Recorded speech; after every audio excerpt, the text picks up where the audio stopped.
In the United States, one group of military planners had long believed there was an alternative to invading Japan.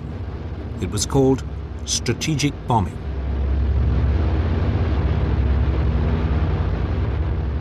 This involved carefully targeted bombing raids designed to destroy Japan's infrastructure, industry, and ability to wage war. But in the first years of the Pacific War, there was a problem. Japan lay beyond a range of America's bombs. In April 1942, the US had managed to launch a one-off bombing raid on Tokyo. But it had pushed the bombers to their limits and was never a practical long-term option. Then, in early 1944, the Boeing Aircraft Corporation produced a revolutionary new heavy bomber, the B-29 Superfortress. It could carry 20,000 pounds of bombs over a range of 3,250 miles.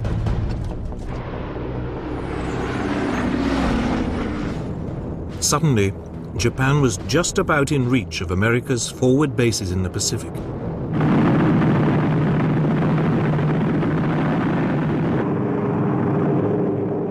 In summer 1944, 9 months before the assault on Iwo Jima, US B-29s stationed at Chengdu in southwest China began a series of strategic bombing raids on Japan.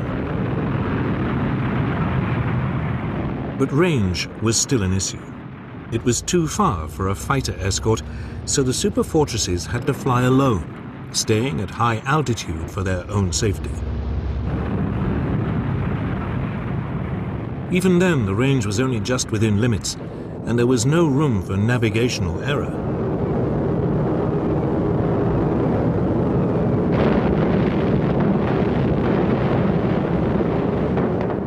Many of the bombs missed their targets.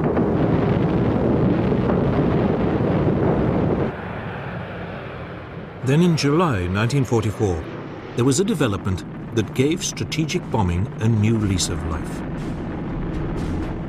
The US Navy captured the Mariana Islands in the Central Pacific. They were only 1,500 miles from the Japanese homeland. This was well within the B-29's operating range. The odds for a successful bombing campaign on Japan had dramatically improved.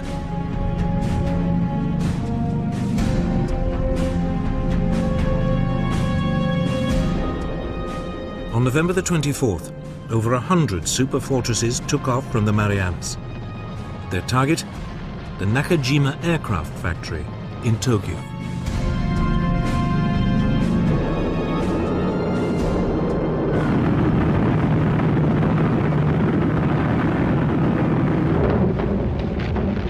But only 48 bombs struck anywhere near the target. For 3 months, more raids targeted other industrial sites. But the B-29s were still flying without a fighter escort and still dropping their bombs from high altitude. The targets were often obscured by cloud, and jet stream winds made accurate bomb aiming impossible.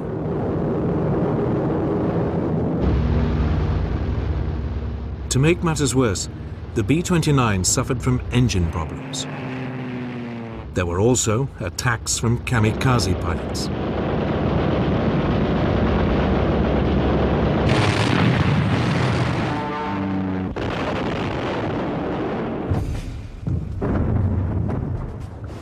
By the winter of 1944, it was clear that strategic bombing was just not working. If Japan was to be bombed into submission, the US would have to come up with something else. So it was that on December the 18th, 1944, America tried a new tactic. 84 B-29s set off from Chengdu for Japanese-occupied Hankow on the Yangtze River.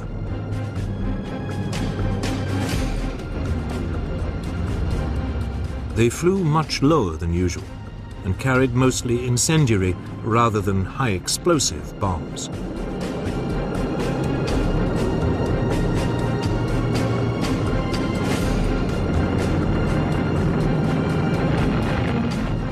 Hankow was devastated.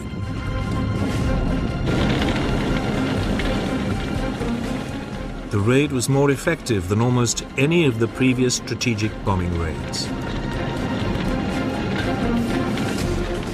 The US appeared to have found a way forward: firebombing at low altitude.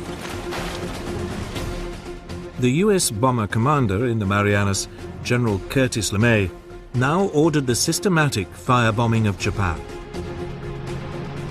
It was the same tactic that Britain had employed in Germany.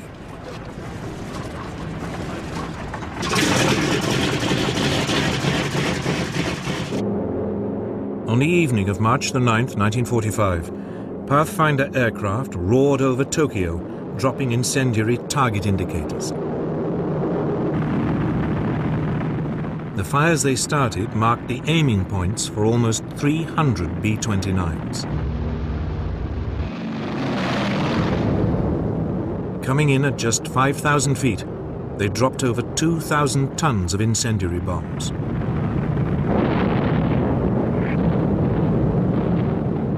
The flimsy wooden houses stood no chance. Air was sucked in, creating towering firestorms which raced faster than people could run.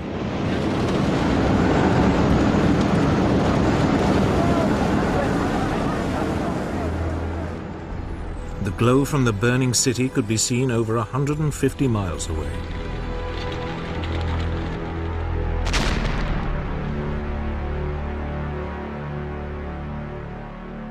When the all clear finally sounded the following morning, 16 square miles of Tokyo had been obliterated. Over 100,000 of its citizens were killed and 1 million made homeless.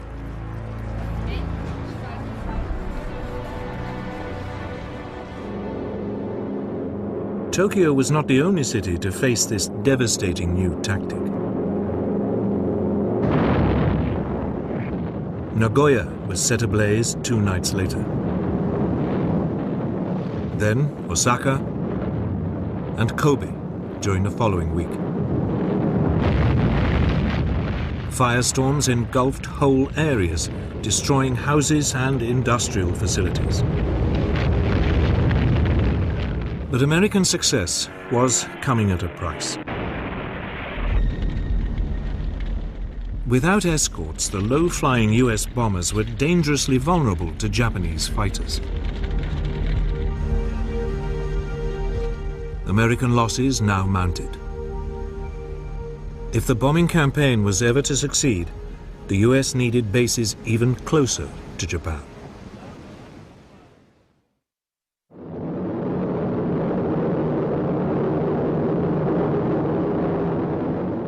Within weeks, Iwo Jima fell. Now, at last, the US Air Force not only had a base for its bombers within easy striking distance of Japan, it could finally use its Mustang fighters to escort them.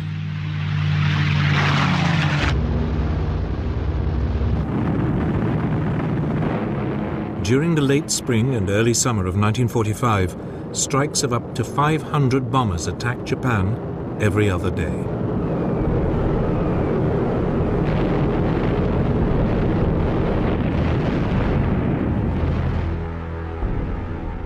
Once the largest industrial areas had been crippled, LeMay moved on to lesser targets. Yet, in the face of catastrophic damage and an appalling death toll, the Japanese showed no sign of cracking. It finally dawned on the Americans that strategic bombing alone was never going to defeat Japan. It looked like a full-scale invasion of the country was becoming inevitable.